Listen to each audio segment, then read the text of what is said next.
Hello and welcome to the update. I'm Talisa Ryder. Headline inflation has remained steady at 2.5% for the year to January. Bureau of Statistics data shows the federal gov energy rebates are helping keep the figure low. Underlying inflation, which ignores power prices and other volatile items, has ticked up slightly to 2.8%.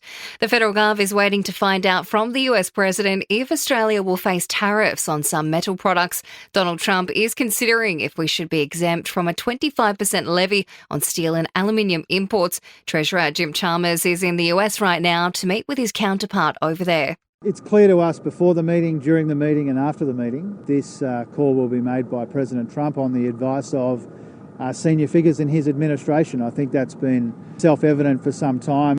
One of two nurses sacked from a Sydney hospital for making anti-Semitic comments in an online video has now been charged. The 26-year-old woman and her lawyer attended a police station last night. Police Commissioner Karen Webb says the woman is facing federal offences. She has been charged with 3 Commonwealth matters, including threatened violence to a group and use a carriage service to threaten to kill, and another for menace, harass and offend. So serious matters, and she has been charged and bailed to attend court. Detectives have not yet been able to speak with the second nurse. Labor is questioning Peter Dutton's property portfolio in the lead up to the federal election. Over 35 years, the opposition leader has made more than 24 property transactions worth $30 million, buying and selling homes, shopping strips and childcare centres. And Aldi is the worst of the major supermarkets when it comes to cutting plastic use, according to a new sustainability report. There's calls for Australia to follow the lead of other countries like the UK, where some supermarkets regularly report on their use of plastic packaging. Sport and entertainment are next.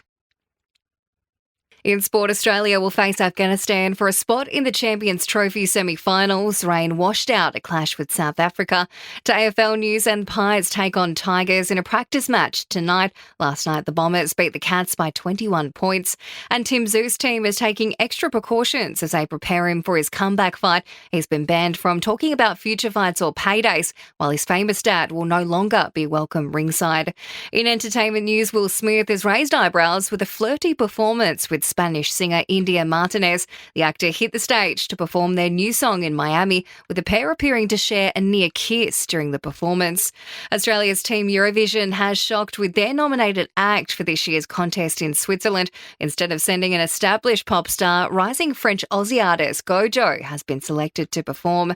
And a former co-star has revealed a young Ryan Reynolds was difficult to work with. Matthew Lawrence admitting Reynolds had disputes with producers and the director of their 2000 film Bold Neck over creative differences. And that's the latest from the Nova Podcast newsroom. We'll have another episode of The Update for you later on.